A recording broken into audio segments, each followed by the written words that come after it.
नमस्कार and welcome you to study IQ. मैं हूं प्रशांत धवन। नाउ रिसेंटली एक बहुत ज़्यादा अच्छी न्यूज़ आई है। इंडिया 100 टन जो अपना सोना है जो हमने यूके के बैंक में रखा हुआ था, फाइनली इसको हम वापस ला रहे हैं। और ये मत सोचना कि अच्छा ठीक है 1 लाख केजी ऑफ गोल्ड, मतलब कि 100 टन ऑफ गोल्ड की हम बात कर रहे हैं। क्या इतना ही सोना था हमारा यूके में? नहीं, हमारा देखिए अब्रॉड बहुत सारा सोना है। अभी 300 साढ़े 300 टन और है, और धीरे धीरे हमने इसे इंडिया में शिफ्ट करने का प्रोसेस स्टार्ट कर दिया है। बहुत इंपॉर्टेंट है, भारत के पैसे बचेंगे ये सब करने से, and Indian gold will stay in India. इससे देखिए इंडिया कॉन्फिडेंस भी शो करता है कि हमें इतना यकीन है खुद पर कि अब बाहर के देशों में, बाहर के बैंक्स में खुद का गोल्ड रखने की आवश्यकता नहीं है। ना इस न्यूज़ के बारे में ना कुछ बहुत ही बेसिक सवाल होंगे आपके, और सब कुछ मैं क्लियर कर देता हूं। नंबर 1, ये जो आर्टिकल्स यहाँ पर पब्लिश हो रहे हैं आज के समय कि आरबीआई ने 100 टन ऑफ गोल्ड ट्रांसफर कर दिया from UK to domestic vault in India, ये कोई ऐसा नहीं है कि यूके सोना हमारा लूट के लेकर चला गया था, वो सोना हम वापस लेके आ रहे। नहीं, वो सब यहाँ पे ऐसी कोई बात नहीं हो रही। एक्चुअली क्या है कि इंडिया ने खुद अपनी मर्जी से अपना बहुत सारा गोल्ड, अपना बहुत सारा सोना फॉरेन बैंक्स में रखा हुआ था। और अगर आप सोच रहे हैं वेट, कोई खुद का गोल्ड किसी और बैंक में क्यों रखेगा? एग्जाम्पल के लिए मैं आपको बताता हूं। मान लो एक आदमी है, मान लो आप ही हैं, समझ लो आपके पास 10 केजी गोल्ड है। 10 किलो गोल्ड बहुत सारा होता है, और आप थोड़ा सा इनसिक्योर फील कर रहे हैं कि इस गोल्ड को अपने यहाँ रखूं, क्या सेफ रहेगा या फिर कहीं और रखूं। तो एक बार को आपके पास ऑप्शंस हैं कि भारत में जो बहुत सारे बैंक्स हैं, एसबीआई, एक्सिस, आईसीआईसीआई, इनके खुद के लॉकर भी होते हैं। आप अपना सोना इन बैंक्स के लॉकर में भी रख सकते हैं, मगर शर्त यह है हर महीने या फिर साल का आपको कुछ ना कुछ पे करना होगा। 10,000 5,000 रुपए जितना भी अमाउंट है उतना आपको पे करना होगा। और रिजर्व बैंक ऑफ इंडिया के पास गोल्ड कितना है? 822 टन। नाउ ये जो गोल्ड है ना, इसमें से सिर्फ 308 मैट्रिक टन है जो हम भारत में रखते हैं। यहां पे आप देख पाओगे physical gold holding of India, gold held as backing for notes issued held in India, जो हम इंडिया में रखते हैं, ये 308 मैट्रिक टन। और उसके बाद गोल्ड और गोल्ड डिपॉजिट्स जो हम फॉरेन मतलब अब्रॉड में रखते हैं, वो 514 मैट्रिक टन है। तो जो ये अमाउंट है ना, इसमें से 100 मैट्रिक टन जो यूके के बैंक में हमने रखा हुआ था, ये वापस हम भारत में लेके आ रहे हैं। नाउ अब यहाँ पे आप पूछोगे ऐसा हम क्यों कर रहे हैं? देखो, आपका क्वेश्चन होना चाहिए कि ये 514 मैट्रिक टन, ये इतना सारा गोल्ड हमने बाहर रखा भी क्यों हुआ था? और मैं सोशल मीडिया पे देख रहा था, भारत के बहुत सारे सीईओ जो बड़े बिजनेसमैन हैं, वो भी ट्विटर पे ये सवाल उठा रहे हैं कि आरबीआई का इतना सारा गोल्ड बाहर पड़ा हुआ था, पता नहीं हम लोग इतना बड़ा रिस्क क्यों उठा रहे थे। एस्पेशली जब हमने रिसेंटली देखा कि यूएसए और यूरोपियन यूनियन ने रशियन डिपॉजिट्स के साथ क्या किया। आपको पता होगा, यूक्रेन वॉर से पहले रशिया के भी बहुत सारे फॉरेन एक्सचेंज रिजर्व्स, उसके अलावा गोल्ड, इनके बहुत सारे एसेट्स यूरोप में थे, यूएसए में थे। जैसे ही रशिया ने यूक्रेन पे अटैक किया, यूएस और यूरोपियन यूनियन ने रशिया के एसेट्स सीज कर लिए, धर लिए। अब कल को ये किसी भी कंट्री के साथ कर लेंगे। कल को मान लो हाइपोथेटिकली स्पीकिंग हम पीओके पे कुछ करते हैं और यूएसए और यूरोपियन यूनियन ये डिसाइड करते हैं कि नहीं, हम पीओके को जाने नहीं दे सकते, पाकिस्तान के पास जाना चाहिए पीओके। उस केस में इंडिया के जो डिपॉजिट्स हैं उनके साथ ये कुछ गड़बड़ कर दे, तब हम क्या करेंगे? और एक इंटरेस्टिंग बात आपको ये बताता हूं, बैंक ऑफ इंग्लैंड के बारे में आपने सुना होगा। अभी जो रिसेंट हम गोल्ड वापस ला रहे हैं, बैंक ऑफ इंग्लैंड से ही ला रहे हैं। यहाँ पे ना ब्रिटिश एम्पायर के टाइम से बहुत सारा गोल्ड स्टोर किया हुआ था, और तब से लेके अब तक कई कंट्रीज हैं, उन्होंने अपना गोल्ड बैंक ऑफ इंग्लैंड में ही रखा है।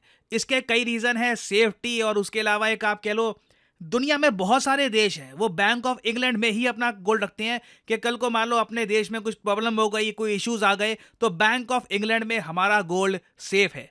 आप अगर बैंक ऑफ इंग्लैंड की वेबसाइट पर जाओगे तो वहां पर ये लोग शान से कहते हैं कि हमारे गोल्ड वॉल्ट्स में 200 बिलियन पाउंड, डॉलर नहीं, 200 बिलियन पाउंड का गोल्ड आपको मिलेगा। और नीचे अपनी वेबसाइट में ये लोग शान से ये भी लिखते हैं कि क्या आज तक बैंक ऑफ इंग्लैंड से गोल्ड की चोरी हुई है? तो नीचे कहते हैं नहीं, no gold has ever been stolen from our vaults. हालांकि ये कहते हैं कि हाँ, कुछ लोगों ने चोरी करने की कोशिश करी क्योंकि बहुत सारी कंट्रीज का गोल्ड पड़ा हुआ है यहाँ पर, मगर कोई आज तक सक्सेसफुल नहीं हो पाया। तो देखिए, सेफ्टी और स्टेबिलिटी की वजह से कई कंट्रीज बैंक ऑफ इंग्लैंड में अपना गोल्ड रखते हैं।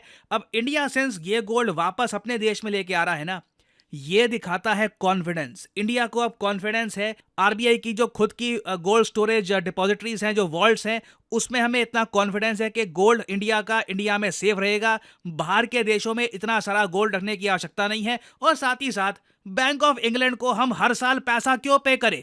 ठीक है जी, सेफ होगा, सब कुछ होगा, मगर इंडिया आज के समय इतना स्ट्रांग बन चुका है कि हम अपना गोल्ड अपने देश में भी सेफ रख सके। नहीं तो जैसे मैंने आपको बताया, एक इंडिविजुअल भी, आपके पास भी खुद का कोई फिजिकल फॉर्म में गोल्ड है, आप उसको किसी बैंक के लॉकर में रखते हो, आपको बैंक को पे करना होगा। सेम केस है बैंक ऑफ इंग्लैंड में। तो जो ये 100 टन ऑफ गोल्ड जो हम वापस ला रहे हैं, अब हम इसके मिलियंस ऑफ डॉलर्स भी बचा पाएंगे जो हमको वैसे हर साल पे करने होते रहे बैंक ऑफ इंग्लैंड को। और जो ये ट्रेंड है ना, ये आने वाले समय में ग्रो ही करेगा।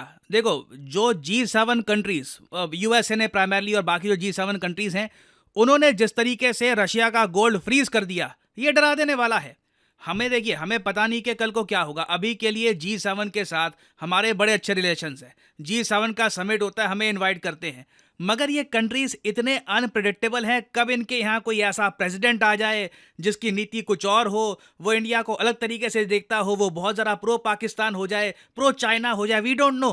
तो अपना गोल्ड इन कंट्रीज में रखने से अच्छा है कि वापस अपने देश में लेकर आओ, अपने देश में इन्वेस्टमेंट करो, सेफ्टी पर, सिक्योरिटी पर, और ये गोल्ड भारत में ही रखो ना। अगेन देखो, मुझे यहाँ पर यही बोलना पड़ेगा, great power comes with great responsibility. अब ये गोल्ड वापस इंडिया में आ तो रहा है, हमें इंश्योर करना होगा कि जो बैंक ऑफ इंग्लैंड का ट्रैक रिकॉर्ड है, जो अपनी वेबसाइट में शान से दिखाते हैं कि आज तक चोरी नहीं हुई जी हमारे बैंक में, ऑलमोस्ट सेम टाइप के स्टैंडर्ड्स हमको इंडिया में भी रखने होंगे। नहीं तो गोल्ड की चोरी करने के लिए दुनिया में बहुत सारे चोर हैं, टीम बना के ये कोशिश करते हैं चोरी करने की। वी मस्ट मेक श्योर कि इंडिया में हमारा गोल्ड सेफ रहे। और कहीं ना कहीं देखना भी पड़ेगा कि इंडिया में गोल्ड रखने की जो कॉस्ट है, क्या ये इंग्लैंड में गोल्ड रखने की जो कॉस्ट है उससे कम पड़ती है?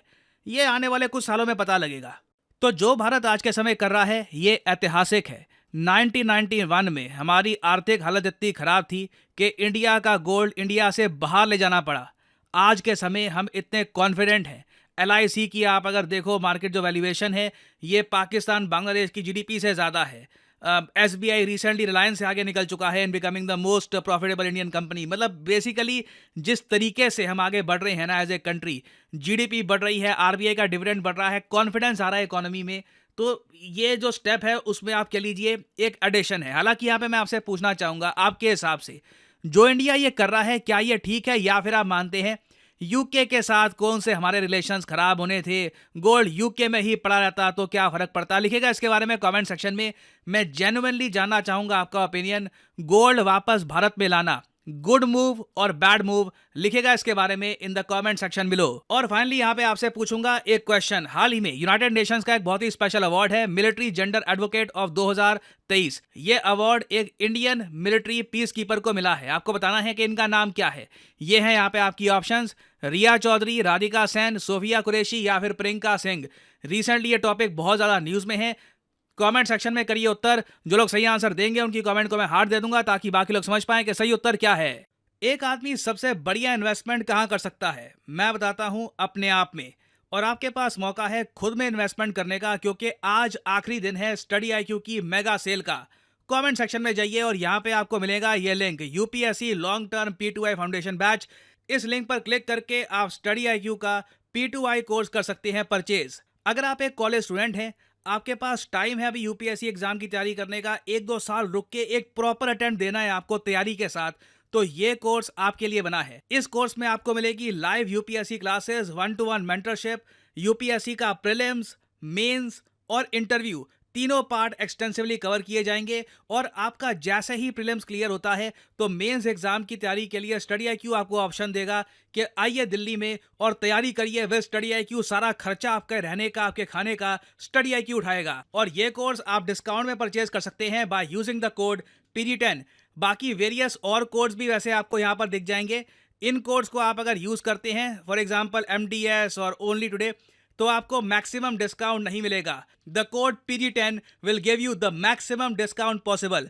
तो आज आखिरी दिन है सेल का, रात 12 बजे सेल हो जाएगी खत्म। Make the best of it, invest in yourself, use code PD10 and save money. और इसी नोट के साथ ये है वीडियो का अंत। Thank you for listening and as I always say, may the gods watch over you.